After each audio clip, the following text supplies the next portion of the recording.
பக்தியின் இலக்கண வரையறைகளை பாங்காக வகுக்க ஆரம்பித்தான் ஆய்வு பக்தன் ஒருவன். வாரங்கள் பல வந்து போயின அன்றி வரையறைகள் எதுவும் வந்து போகவில்லை. வக்கனையாக வந்தபாடில்லை. இசைவின்றி இன்னவிர இலக்கண கூறுகள் ஆங்காங்கே தொக்கி தொக்கி நின்று கொண்டிருந்தன.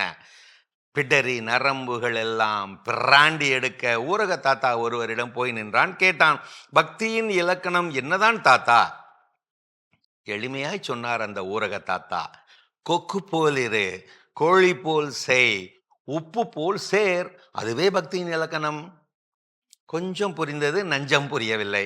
விளக்கினார்.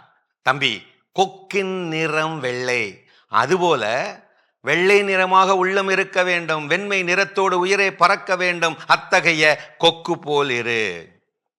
கோழியின் முழு நேர பணி குப்பையை கிளறுதல், இறை தேடுதல்.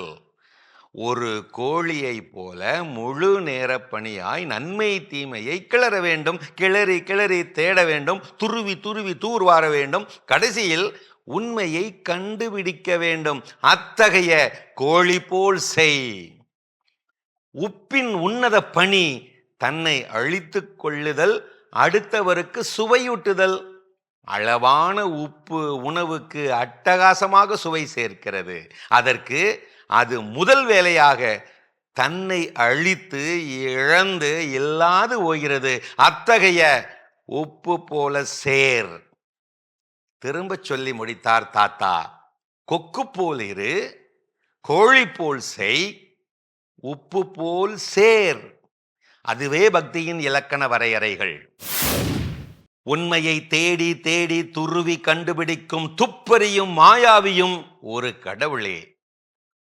அவரிலேயே வாழ்பவர் அல்ல ஆண்டவர். அவர் அடுத்தவரிலேயே வாழ்பவர், வாழச் சொல்பவர். அந்த ஆண்டவர் அடுத்தவருக்காக தன்னையே அழித்துக் கொள்பவர். விண்ணகத்தின் முன் சுவையாய் முன் வருபவர். அதுதான் பாடுகின்றோமே, ஆண்டவர் எத்தனை மதுரமாய்